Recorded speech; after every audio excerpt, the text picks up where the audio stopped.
नमस्कार सेविका ताईनो, मी पुष्पावती चंद्रकांत मोरे, अंगणवाडी सेविका व्हिडिओ भगिनीनो तुमच्या आवडत्या चॅनलवर म्हणजेच ॲक्टिव्ह अंगणवाडी चॅनलवर तुमचं खूप खूप स्वागत करते। आजच्या व्हिडिओच्या माध्यमातून माझ्या 1 ते 2 ताईंनी माझ्याकडे आपल्याला ज्या नवीन लागलेल्या आहेत त्यांचं अशी मागणी आहे व्हिडिओची की ताई आम्हाला एक लसीकरण भरून दाखवा आणि VHND थोडक्यात समजा। तर ताईंनो, मी आजच्या व्हिडिओच्या माध्यमातून तुम्हाला लसीकरण कसं भरायचं आणि त्याच्यानंतर VHND अगदी धावत्यात सांगणार आहे।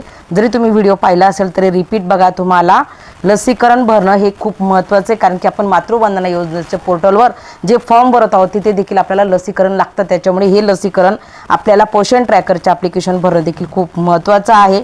आणि आता आपण रजिस्टर बर्ष ठेवत नाही, त्याच्यामुळे याच्यामध्येच आपल्याला भरायचं आहे। फक्त तुम्ही 3 महिन्यापर्यंतच लसीकरण याच्यामध्ये भरू शकता, म्हणजे 3 महिन्याच्या त्याच्या मागचं भरू शकत नाही।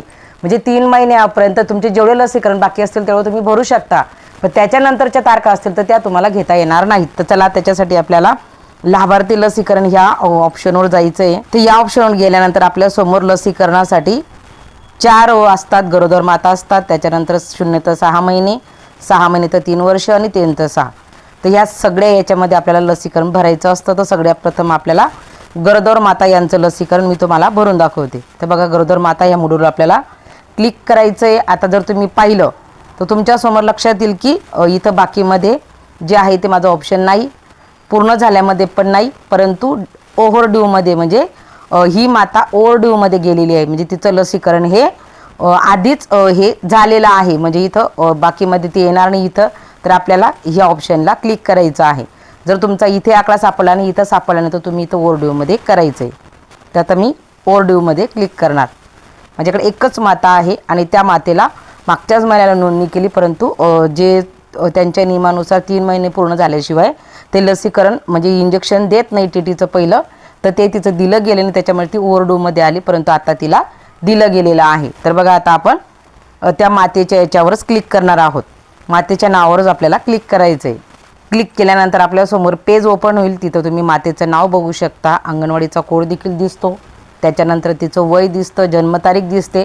असंच तुम्हाला लाभार्थ्यांची देखील जन्मतारीख इथं सापडू शकते। आता आपल्या याच्यामध्ये प्रोफाईलमध्ये जन्मतारीख दिसत नाही, तर तुम्ही लसीकरणाच्या याच्यामध्ये जाऊन प्रत्येक लाभार्थ्याची इथं आपल्याला जन्मतारीख ही मिळू शकते। हे पण मी तुम्हाला काही गोष्टी वारंवार सांगत असते।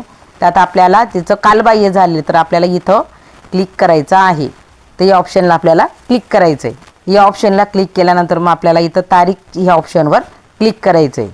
तारीख या ऑप्शनला क्लिक केल्यानंतर आता तुम्हाला जर वाटलं की ह्या म्हणजे एखादा लाभार्थी असेल तर तुम्ही मागे जाऊन याच्यावर केलं तर तुम्हाला 3 महिने तुम्ही मागे जाल, परंतु आता माझी ही माता आमचं 9 तारखेला लसीकरण झालं, त्याच्यामुळे मी माझं ह्याच महिन्यात आहे, ह्याच महिन्यामध्ये लसीकरण झालं त्या मातेचं, त्याच्यामुळे ती 9 तारखेला मी क्लिक करणार। 9 तारखेला मी क्लिक केलेलं आहे, त्याच्यानंतर मी ओकेवर क्लिक करणार, त्याच्यानंतर आपल्याला सबमिटवर क्लिक करायचं आहे। तर बघा, अशा पद्धतीनं 9/3/2026 ह्या त्या मातेला पहिली जी TT दिली जाते तर तिची ही तारीख आहे। त्याच्यानंतर दुसरी आणि TD बूस्टर, तर हे आपल्याला जेव्हा दिलं जाईल तेव्हा त्या मातेचं भरावं लागेल। आता हे तुम्हाला गरोदर मातेचं दाखवलं, आता आपल्याला एखाद्या बालकाचं लसीकरण तुम्हाला दाखवते। तर आपल्याला त्याच्यासाठी 0 ते 6 महिने या वयोगटातील बालकाच्या मॉड्यूलमध्ये जायचं आहे। याच्यात गेल्यानंतर ओव्हरड्यूमध्ये गेलो तरी सापडणार, किंवा आता भेट देणे बाकी 2 आहेत याच्यामध्ये जरी आपण गेलो तरी सापडणार। तर याच्यासाठी आता आपल्याला लाभार्थ्याच्या इथं क्लिक करायचं आहे। इथं क्लिक केल्यानंतर आपल्यासमोर अशा पद्धतीचं पेज होतं। तर पहिले लसीकरण बालकाचं दिलेलं आहे, जर तुम्ही पाहिलं तर पहिले लसीकरण भरलेलं आहे आणि आता बाळाला वयानुसार त्याचं जे लसीकरण आहे तर ते आपल्याला आता भरून घ्यायचं आहे। तर त्याच्यासाठी आपल्याला बघा इथं दे आहे, बाकीचे ऑप्शन तुमचे ओपनच होणार नाही। बघा, आता इथं OPV2, तर याच्यावर आपल्याला इथं क्लिक करायचं आहे। इथं क्लिक केल्यानंतर अशा पद्धतीचं पेज ओपन होतं, त्याच्यानंतर तारीखवर आपल्याला क्लिक करायचं आहे। तर मी तुम्हाला सांगितल्याप्रमाणे तर बालकाचे जर लसीकरण बघा, तुम्ही जर ह्या ॲरोला क्लिक केलं, आता मी तुम्हाला ते दाखवतेच, ह्या ॲरोला जर तुम्ही क्लिक केलं तर पेज, तर तुमचं जर लसीकरण जवळजवळ 23 म्हणजे तुम्ही आज भरत असाल तर 23 तारीख, आणि जर उद्या भरलं तर 24 तारखेपासून तुम्हाला लसीकरणाच्या तारखा ज्या तुमच्या असतील तर डिसेंबर 2025 पासूनच्या टाकता येईल। त्याच्यामुळे तुम्ही आज जसा व्हिडिओ बघाल तसा लगेच तुमच्याकडे जर लसीकरण कार्ड असेल तर तुम्ही लगेच त्या तारखा ओढून घ्या, किंवा उद्या जर तुम्ही भरलं तर तुम्हाला 24 तारखेपासून तारखा दिसतील, म्हणजे 24 तारखेपासून जर तुमचं डिसेंबर 2025 पासून लसीकरण बाकी असेल तर तेवढंच तुम्हाला भरता येईल, त्याच्या मागचं भरता येणार नाही. म्हणून लसीकरण हे 3 महिन्याच्या कालावधीमध्ये लवकरात लवकर भरा. मी तर म्हणते दर महिन्याला भरा. आता माझं दर महिन्याला भरलेलं असतं, दर महिन्याला भरा तर तुम्हाला प्रश्नच राहणार नाही. त्याच्यामुळे अशा पद्धतीने आपल्याला करायचं आहे. आता माझं ह्या लाभार्थ्याचं जर बघायला गेलं तर चालू महिन्यामध्ये या बालकाचं लसीकरण झालेलं आहे आणि ह्या बालकाची लसीकरणाची तारीख ही कालची आहे. त्याच्यामुळे 9वर मी क्लिक करणार, असं आपण करू शकतो. त्याच्यानंतर ओकेवर क्लिक करणार. ओकेवर क्लिक केल्यानंतर मग आपण सबमिटवर क्लिक करणार. त्याच्यानंतर त्याच्यासोबतच पेंटावॅलेट 2 दिला जातो, त्याला देखील आपल्याला क्लिक करायचं आहे. 2च लसीकरण असतात, तर 2 नंबरचा जो डोस दिला जातो 2च असतात, तर त्याच्या तारखा देखील आपल्याला अशा पद्धतीने टाकून घ्यायच्या आहेत. महिना बदलाची गरज नाही, कारण चालू महिन्यातच माझं लसीकरण झालेलं आहे. तर अशा पद्धतीने ह्या बालकाचे जे लसीकरण आहे मार्च महिन्यापर्यंतचं, तर ते माझं अशा पद्धतीनं पूर्ण झालेलं आहे. तुम्ही बघू शकता BCG पासून तर 0 पोलिओपासून सगळं अशा पद्धतीने. आणि आता ही तुम्हाला जे व्हिडिओ दिसत आहे याच्यावर क्लिक होणार नाही, कारण की हा येणारा काळ, याचा अर्थ जोपर्यंत ते ब्ल्यूमध्ये येत नाही तोपर्यंत आपल्याला त्याची वाट बघावी लागेल. आणि अगदी तारखा अगदी बरोबर ते येतं तर पुढच्या लसीकरणाला बरोबर ते येईल आणि तेव्हाच मला ते भरावं लागेल. पुढच्या लसीकरणाला सगळ्या लसी दिल्या जातील आणि त्याच्यासोबतच ते पेज पण ओपन येईल आणि तेव्हाच ते भरलं जाईल. तर अशा पद्धतीनं आपलं जर पिवळं सोडून जर बाकी असेल तर तुम्हाला त्वरित भरून घ्यायचं आहे. जास्त मागच्या तारखा असतील तर त्या भरल्या जाणार नाहीत. फक्त तुम्हाला जर आज भरत असाल तर 23 डिसेंबर 2025 पासूनच्या तारखा टाकता येतील आणि जर उद्या भरणार तर 24 डिसेंबर 2025 पासून तर आतापर्यंतचं तुम्हाला लसीकरण हे भरता येईल. तर अशा पद्धतीने ताईंनो बालकाचं लसीकरण तुम्हाला दाखवलं. आणि याच्यानंतर आता आपल्याला VHND बघून घ्यायची. तर याच्यामध्ये देखील जर तुम्ही पाहिलं 6 महिने तर 3 वर्ष, तर याच्यामध्ये गोवर येतो, पहिला गोवर, दुसरा गोवर, त्याच्यानंतर जीवनसत्वाचे काही डोस येतात, त्याच्यानंतर 3 ते 6 मध्ये बालकाला जीवनसत्वाचे डोस दिले जातात. अशा पद्धतीने 3 ते 6 मध्ये देखील आपल्याला भरायचं आहे आणि दर लसीकरण सत्रामध्ये ते दिलं जातं, त्याच्यामुळे ते देखील आपल्याकडनं भरलं गेलं पाहिजे. आता मी व्हिडिओ मोठा होईल म्हणून लसीकरण एवढंच दाखवलं. त्याच्यानंतर आता आपल्याला VHND हा भरून घ्यायचा आहे. त्याच्यासाठी आपल्याला VHND भरण्यासाठी आपल्याला अधिकवर किंवा मोरवर जायचं आहे. इथे गेल्यानंतर आपल्याला कार्यक्रम याच्यावर आपल्याला क्लिक करायचं आहे. याच्यावर क्लिक केल्यानंतर आपल्याला VHND हे ऑप्शन ओपन येईल. ऑप्शन ओपन झालं की VHND तपशील जोडा याच्यावर आपल्याला क्लिक करायचं आहे. याच्यावर क्लिक केल्यानंतर आपल्याला इथं आधी दिनांक सिलेक्ट करून घ्यायची आहे. तर 9 तारखेला आमचं लसीकरण होतं. 9 तारखेला तारीख आधी टाकायची. त्याच्यानंतर AWC अंगणवाडी सेविका, AWS अंगणवाडी मदतनीस, NM आलेले असतात. त्याच्यानंतर ICDS सुपरवायझर आल्या तर ते टाका, CDP आले तर टाका. तर आमच्याकडे नाही, त्याच्यामुळे आशा MPW होते, इतर होते.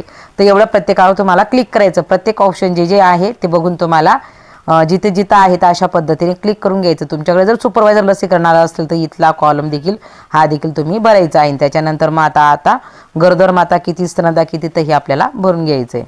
तर गरोदर माता माझी 1 होती, 1 आलेली होती. स्तनदा माता माझ्या 2 आलेल्या होत्या. मुलं माझे 5 आलेले होते. त्याच्यानंतर किशोरवयीन मुली देखील 2 आलेल्या होत्या.